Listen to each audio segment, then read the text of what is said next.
So, hello class. Today we are starting our next topic, or we are just starting with the concept of stress.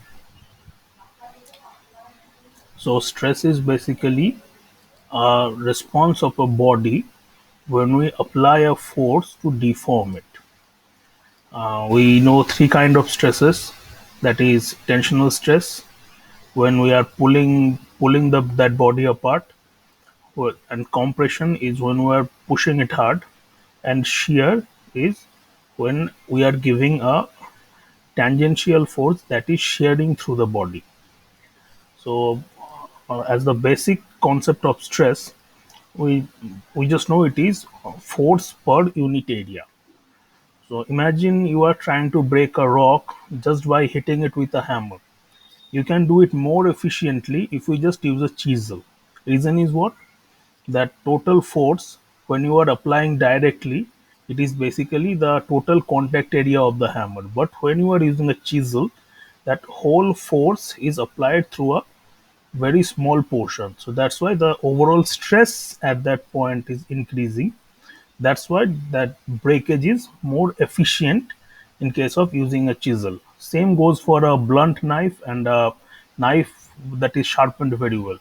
With a sharp knife, you can cut very efficiently, but with a blunt knife, you need to apply more force because for a knife, this contact surface is more compared to a sharpened knife. So this is the basic concept of stress that you have already went through in your class 12th. So other than these three kind of stress, you have also read about torsion, bending, buckling, and a lot more.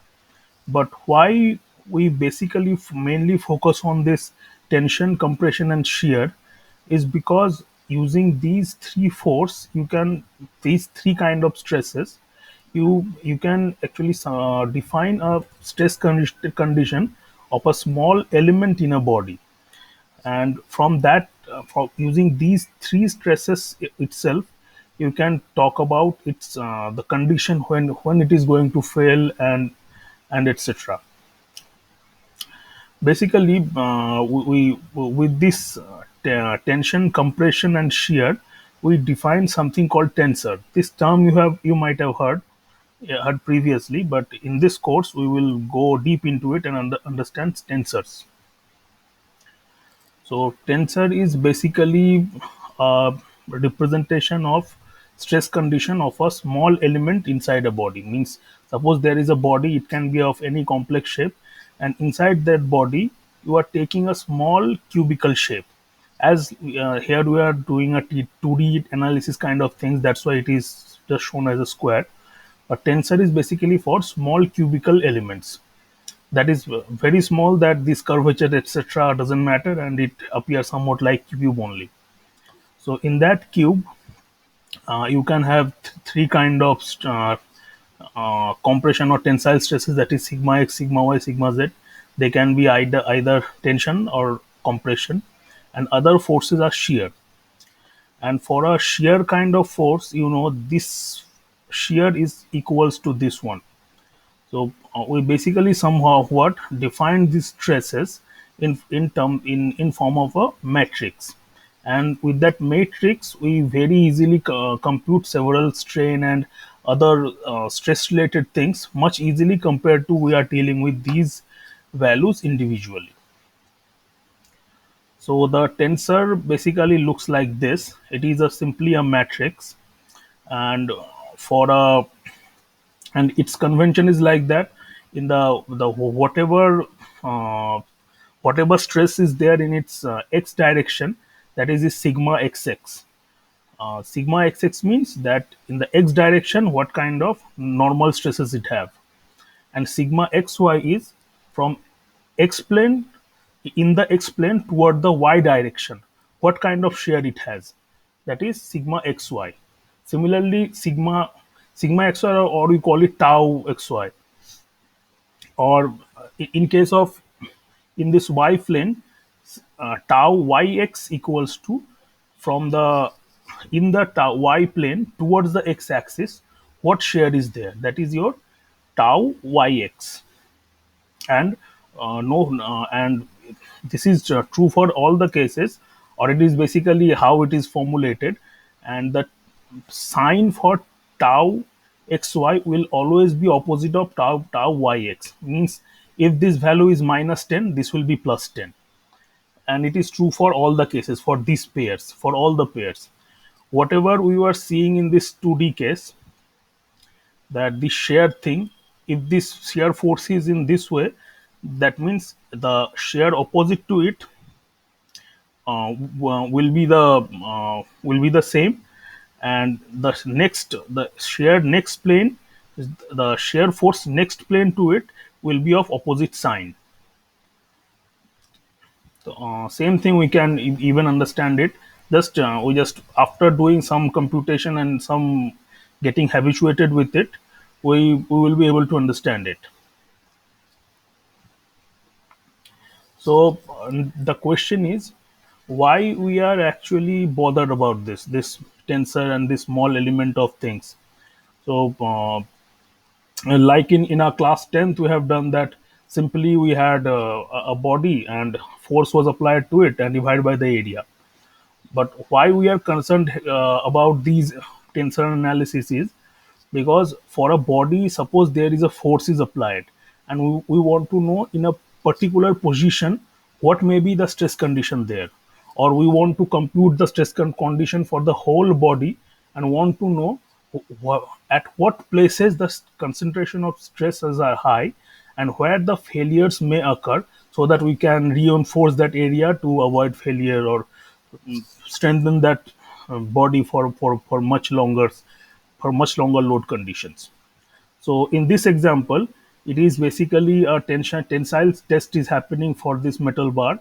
This metal bar is pulled in this direction by this hydraulic setup, and the sample and the at the force where the sample breaks is the tensile strength of the body. And as you can intuitively say that this portion will always break first. The reason is why, simply if we take two sections along this plane, the force is same throughout. So and this in this cross section area is more. So stress or the tensile stress in this plane is less compared to tensile stress in this small area, because the force is same, area is small. So at this region the tensile stress will be more, and so the sample will always break from this region in case this thing is sufficiently intact and everything. Because suppose a crack is already here, so maybe in this small stress even this portion can break, but we are assuming it is uniformly intact. So we can say that always this portion will break first, because we are seeing that stress condition is high in this region. So now we just saw that how we can do it for when the plane is parallel to each other. We just simply divide our area and that ratio of the area, and we can say that here concentration was high. So now we will see what if this cross section is not perpendicular to this one. Let's say for this body we are applying a force P. So we want to know where this what is the stress condition of this body. So in this case actually stress is zero, because it is basically we are pulling a body with a force P and nothing is holding it back, so basically it will just accelerate. But when it is fixed with some body, or a reaction force is applied on other side, then the body is stagnant, but the force is causing some stress and deformation here. So suppose if that plane, and suppose this area is a0, then stress here throughout this body is same, because it is the same force applied throughout the body, and for this cross section is equal to this cross section. So here is also the force is my p by a0, and here is my stress is p by a0. But suppose if this is inclined like this in a, let's say, a theta angle. So now we want to know what is the stress condition along this plane. So for this, what we will do, we will just go like that free body diagram of our mechanics. That is, we can assume if a P force is applied here, then after doing a free body analysis, we can also tell that here is also, if we just separate this plane, here is also P force is applied, and we can just break this P in two components. That is, my P is here, and there is a vertical component in this plane, and there is a that shear component of force in this plane. So this force F is P cos theta, obviously, and this one is P 90 degree minus theta, so that is P sine theta. This force is P sine theta. So now this area A theta, or the area of this inclined plane, is obviously A0 by cos theta. That if this section is A0, then this A0 divided by cos theta is this area. This is simply rule of projection. And then if we want to know what is the compressional tensional stress here, that is basically this F divided by my A theta. So that becomes F by A theta becomes F by A0 into cos theta. And what is this F? This F is P cos theta. So the sigma at this area, or better say compressional stress or tensional stress at this region, is my initial stress, that is P by A0 into cos square theta, if this angle is theta. And similarly for tau, we have this force V equals to P sine theta. The area A0 equal to, we know, um, that is my a theta multiplied by cos theta. So just by dividing this force V by a theta, we get our shear stress along this plane is the initial sigma. That sigma means P by A multiplied by sine theta cos theta. So just by this force analysis, we just computed what will be the shear condition of this plane for this force condition.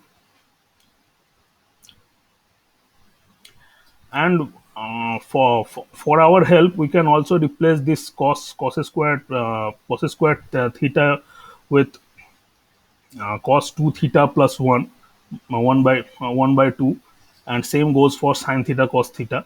These are just tangential trigonometry formulas, and keep these formulas in mind, because you will find this intuitive while we learn mode circles, and you will understand why that mode circle operates at 2 theta angle. Means the angle of the element inside the body, if the angle of a plane inside a body, if that is theta, in mode circle, that orientation appears as 2 theta. And by understanding the formula in this format, you will just understand that, you will get that intuition why that is happening. So similarly, as we do it for the tensional or compressional force, let's see what will be the formula for shear forces.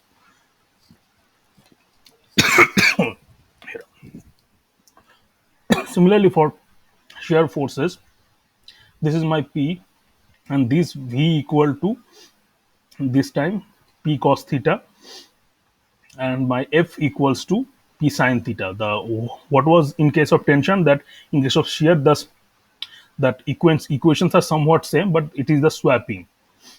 In that previous case, it was F P cos theta. Now it is F P sine theta. The formulation for area is the same. And now for sigma, this is initial tau, that is my, if that is P by A0, that initial tau multiplied by sine theta cos theta is equal to my tensional stress in this plane, and my shear in this plane is T cos square theta. You can just compare these formulas with this one. They are just swapping between each other, and formulas are basically same. Means these are not very hard to remember. Now these are the analytical formulas for calculating a stress condition of in a cross section of a body. And now we have another method, that is graphical method for doing the same computation. But with time you will understand this is much better way of doing this than memorizing all these formula and doing it in a lengthy process, because human understand graphical things better. You may be remembering that in your class 12th you have done parallelogram method for calculating vector addition, vector subtraction. The in parallelogram method was basically a method for addition of vectors, which by pen paper you used to do. That thing, when we did graphically, it becomes very simple and much more intuitive. This mode circle is basically a graphical way of doing computations with tensors and stress conditions. So right now we just saw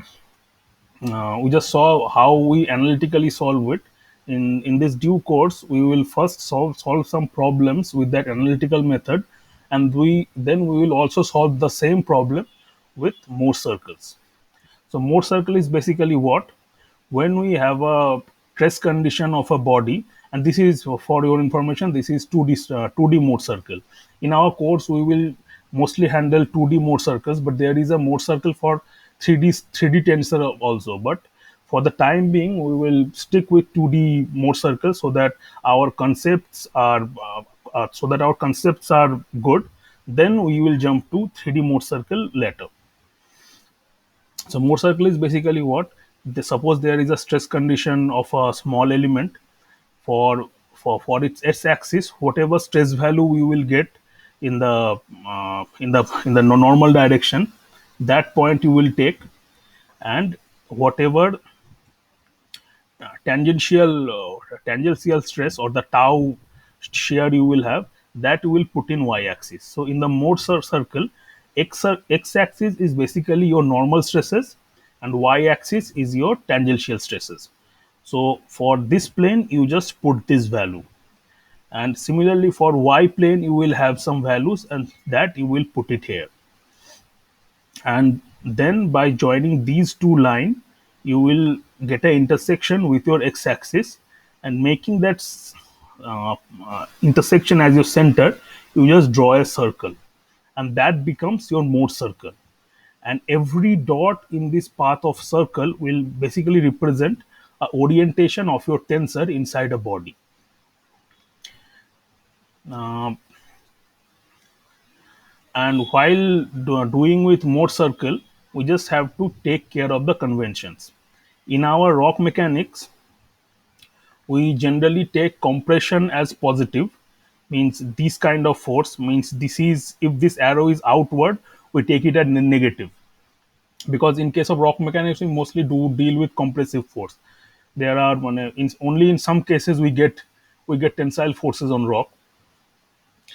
No, there are actually many cases we get tensile forces on the rock in a particular orientation of my tensor I will get, but mostly we'll deal with compression. And for our sake of convention, we will just assume that positive compression we will take in positive direction, and anti-clockwise shear we will take as positive shear. That means for this point tau xy is positive. So in for our convention, we just keep in this mind that not in this direction. When shear is in this direction, we take it as positive, and when shear is in clockwise direction, we take it as negative for our conventional convenience. So now let's solve this problem first with our analytical method. It is basically a body. One force P is being applied in this direction, and just we want to know that what is the stress condition of an element that is oriented 45 degree to it. For a simple body that is oriented in this condition, stress is obviously P by A, that if A is this area, that stress is obviously same to this, because stress is unit area, force per unit area, and this plane is perpendicular to this, so it will obviously be same as this. But for this orientation we have to compute with the formula that we just previously derived. Just like here we remember that for this one, this angle is theta. So sigma theta for this plane will be cos square 2 theta, and cos 45 is 1 by 2. So 1 by 2 squared, 1 by root 2. So 1 by root 2 squared will be 1 by 2. So that is basically half.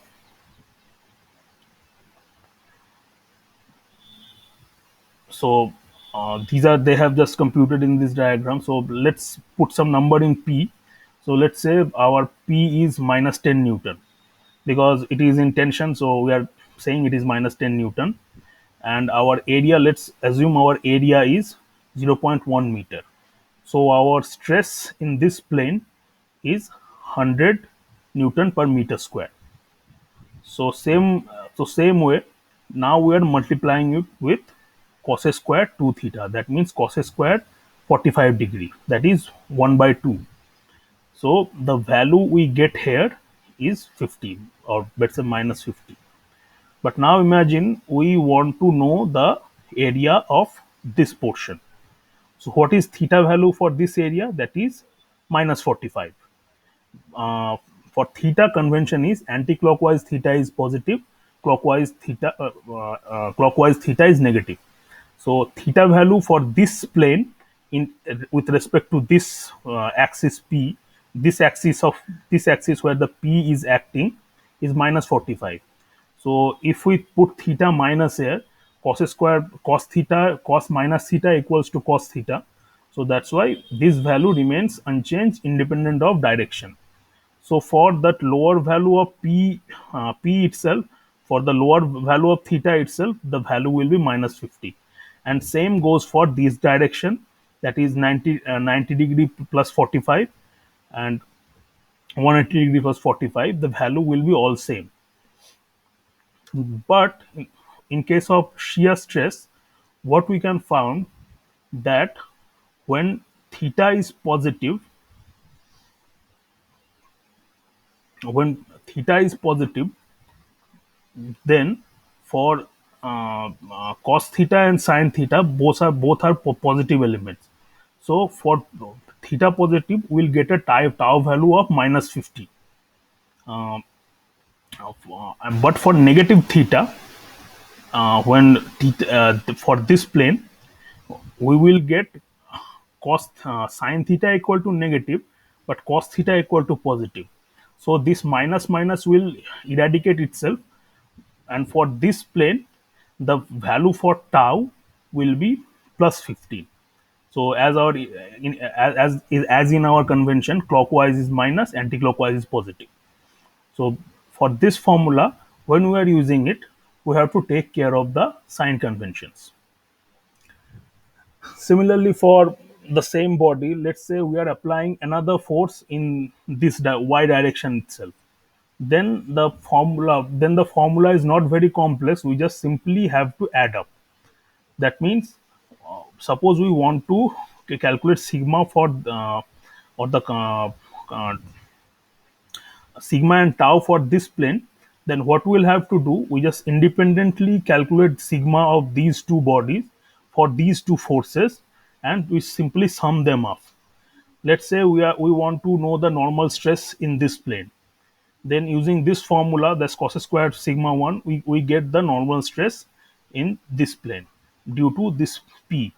But for let's say there is this Q force in this y direction, but this plane with respect to Q is in 90 degree minus theta.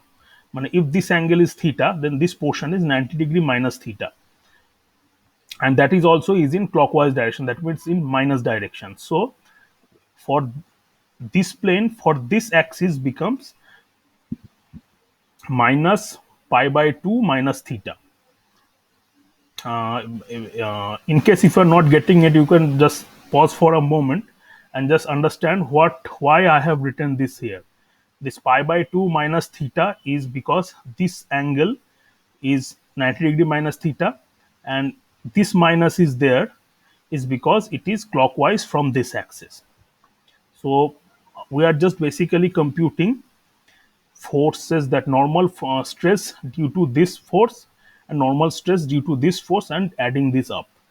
Similarly, for tau also, we will just compute the shear force, the shear stress due to this force, and shear stress due to this force on this plane, and simply add up.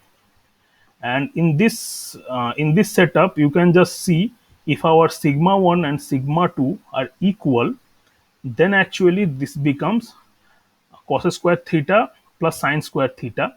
So this becomes independent of theta. And similarly, if this uh, uh, and similarly, if this angle is 145, then you can just put the values here and see that these tau value will always be zero, irrespective of whatever value of p and q we put. This will always be zero, irrespective if this theta value is 45.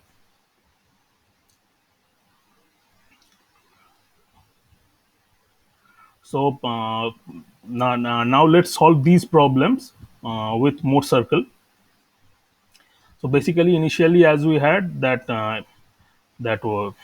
this force is at this force is 10 Newton. So my sigma is 100 Newton per meter, uh, and I want to know what is my stress at 45 degree. So now I am going to plot a Mohr circle with this data. So that so following the convention, tension means minus, that is minus 100. So for the x-axis, the stress condition of this plane, I am putting it here. There is no shear in it, it's in pure normal stress. So that is minus 100. And for this plane, there is no shear or no compressional force is present. So this is simply zero. But that means tau is zero and my sigma is also zero. And using these 2 points, I am just drawing a circle over here. So now I want to know what is the condition of this plane, which is 45 degree 45 degree apart from my from my x-axis. So this point represents my x-axis, and I am going to twice the 45 degree. Means if this angle is theta, in Mohr circle this becomes 2 theta.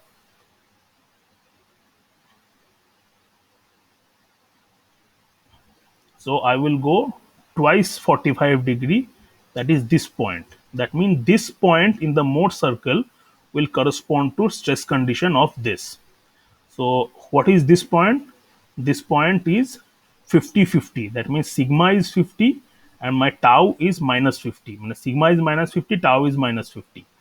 And as we previously computed, for this theta, my sigma is always minus 50 and my tau was minus 50.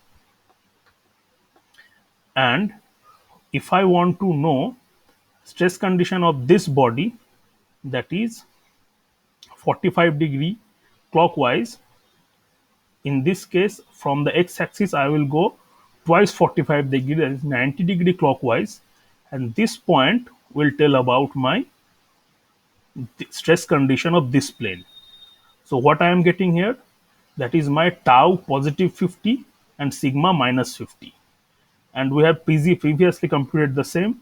The sigma was always minus 50 and my tau is plus 50 for this plane. So this is how we solve this. And uh, and for these kind of conditions, when there are multiple forces are acting on body, we would just see how simple it becomes to solve these kind of problem with Mohr circle instead of doing it with this clumsy analytical methods. So let's put some number for P and Q. Let's assume my P and Q both are minus 10 Newton. The N is missed here. I will just write it later. And the area for these cross sections, let this one is 0.1 meter and this one is 0.2. So stress in my x direction is 100 Newton per meter square, and stress in my y direction is 50 Newton per meter square. So my Mohr circle will be like that. For x plane, This point corresponds to my x plane, that is -100, and no shear stress. That's why it is 0. Sorry. And for my this q plane, or in the y axis, my normal stress is -50 and no shear stress is there. So that is again tau equals to 0, sigma equal to -50. And taking these 2 points, I just drawn this circle. So now I want to know what is my stress condition 45-degree upward from 45-degree anti-clockwise from my x-axis and 45-degree clockwise from my x-axis. So the anti-clockwise, 45 anti-clockwise, the values I found, it is 25. My shear value is 25 and my sigma value is -75. And 45-degree anti-clockwise, what I found, my shear value is -25 and sigma value is same, that is -75.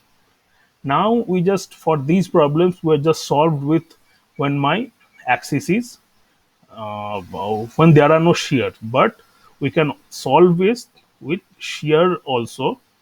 Just let's go back to our initial diagram.